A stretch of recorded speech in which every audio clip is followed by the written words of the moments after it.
자, 오늘은 우리 현업에서 열심히 일하시는 보험 설계사님들, 어마어마하게 일을 잘하시는 분들도 정말 많겠지만, 사실 실적 때문에 이직이나 퇴사 고민하시는 분들이 많을 텐데요. 실적 압박이 심해지다 보면 찾게 되는 게 DB를 준다, 아니면 수수료를 지원해 준다, 이런 것들이잖아요. 뭐 아닌 것도 있는데, 제가 신입분들 상담하다 보면, 사실 DB를 준다고 해서 갔더니 수수료를 조정당하고, 수수료를 지원해 준다고 해서 갔더니 막 이상한 노예계약서 같은 거 쓰고, 그냥 돈을 열심히 벌고 싶을 뿐인데 악순환이 계속되는 거죠. 그리고 제가 일을 하면서 느끼는 거지만 보험회사는 참 특이한 구조를 갖고 있는데, 내가 일을 하는데 자리세라는 게 있어요. 물론 없는 조직도 있습니다. 그리고 관리자가 누군지에 따라서 회사는 똑같은데 받아야 하는 수수료가 달라집니다. 그리고 분명 받아야 하는 돈인데 어떤 이유가 붙어나면서 시책을 못 받습니다. 그래서 제가 관리자 입장에서 생각을 했을 때 설계사가 가장 일하기 편한 조건은 뭘까 생각을 해보면, 그냥 저런 거 싹 다 필요 없이 회사에서 나온 규정으로만 운영을 하고 설계사분들도 그 규정대로 일을 하면 그게 가장 심플하거든요. 규정으로만 업무를 진행하면 정치적인 생각을 할 필요가 없기 때문에 일에 대한 집중도도 높아질 거고요. 높아진 집중도만큼 실적도 올라갈 겁니다. 제가 단 한 번도 저희 팀원들에게 실적에 대한 이야기를 하지 않습니다. 누가 더 팔고 덜 팔고 사실 이건 중요하지가 않습니다. 정작 중요한 건 정해진 규칙으로 열정을 얼마나 태울 수 있느냐의 문제인데요. 저는 제 생각과 행동이 다른 관리자분들이 봤을 때 답답하다고 할 수 있지만 한 번도 틀렸다고 생각을 해본 적이 없습니다. 그래서 실적이 없어서 돈이 없고, 그래서 퇴사나 이직, 그리고 투잡을 하던 팀장님은 지난달 영업보험료만 2천만 원을 찍었습니다. 월급이 2천만 원이 아니고요. 영업보험료가 2천만 원입니다. 이게 가능해? 이럴 수가 있는데요. 누구나 할 수 있지만 누구나 할 수 없는 실적을 만드는 방법이 있습니다. 여러분이 보험을 검색하는 여러 루트가 있을 겁니다. 아니, 정확하게는 판매하는 루트라고 해둘게요. 그러면 방판이나 지인, 아니면 브리핑도 있을 거고요. 저희 조직처럼 온라인 조직도 있을 겁니다.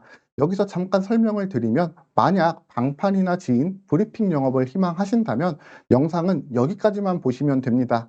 제가 방판이나 브리핑을 할 줄 모릅니다. 안 되는 건 안 되는 거고 모르는 건 모르는 거예요. 다만 온라인 영업의 뜻이 있다, 그러면 끝까지 봐주시면 되겠습니다. 그럼 다시 본론으로 넘어와서, 그렇죠, 많은 분들이 그런 생각을 할 수 있습니다. 자, 지금 보여지는 실적은 수원에서 수학학원을 운영하면서 투잡을 하시는 분 1월 마감 실적입니다. 그리고 지금 이 실적은 백화점에서 판매 업무를 하시다가 고객으로 만난 이제 1년차 된 50대 여성 팀장님의 실적입니다. 제 생각에는 개개인이 특출나다는 건 좀 다른 이야기 같은데요. 제가 관리자로 생각하는 설계사는 노력과 시간이 모두 보상되는 일, 그러니까 누구나 할 수 있는 일이라고 생각을 합니다. 아마 다들 아시겠지만 설계사라는 직업은 정말 많은 분들이 도전하고 반대로 많은 분들이 그만두는 영역이죠.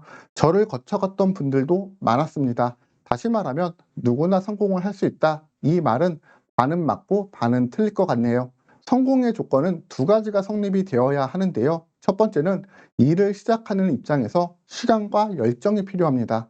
저도 그런 생각을 많이 했습니다. 그런데 제가 보험 일을 안 할 때 보험은 할 거 없으면 하는 일, 그런데 제가 해보니 24시간이 모자랐습니다. 엄청 바쁜 거죠. 그러니까 그 시간을 소중히 그리고 열정적으로 사용을 할 수 있어야 합니다.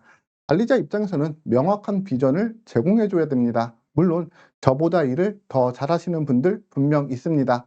그런데 저보다 온라인 영업에 대한 로직을 모르고 누구나 성공할 수 있는 온라인 영업이라고 홍보를 합니다. 여러분이 네이버 등에 검색하시면 알만한 보험 카페들, 네, 저희가 만든 겁니다. 그러니까 저도 여러분도 시행착오라는 시간 낭비를 줄일 수 있다는 거죠. 가능하지만 불가능합니다. 제가 시간이 금쪽 같다 이야기 드렸는데요. 그래서 교육하고 재택근무를 많이 선호를 했습니다. 그랬더니 컴퓨터 켜고 그냥 뉴스 기사 보면 그 시간을 일한 걸로 착각하시는 분들이 많아요. 그러면서 계약이 없다고 막 징징거립니다. 아까 제가 월 1,000만 원대 50대 팀장님 딱 그런 케이스예요. 그래서 저분은 의정부에서 서울까지 출근을 하십니다. 재택을 하실 거면 재수없게 들리겠지만 저처럼 일을 잘 하시거나 아니면 무조건 출근을 하시는 게 맞는 거죠. 여러분, 실적도 중요하고 급여도 중요하고 유지도 중요합니다. 그런데 가장 중요한 건 외부적인 환경이 아니에요. 여러분이 할 수 있다는 생각과 그리고 그 시간을 소중히 여길 수 있는 사람이라면 어디서든 성공할 수 있을 거라 생각을 하고요. 그 시간을 소중히 그리고 시행착오를 최소한으로 줄이고 싶다면 언제든지 제 손을 잡으시기 바랍니다.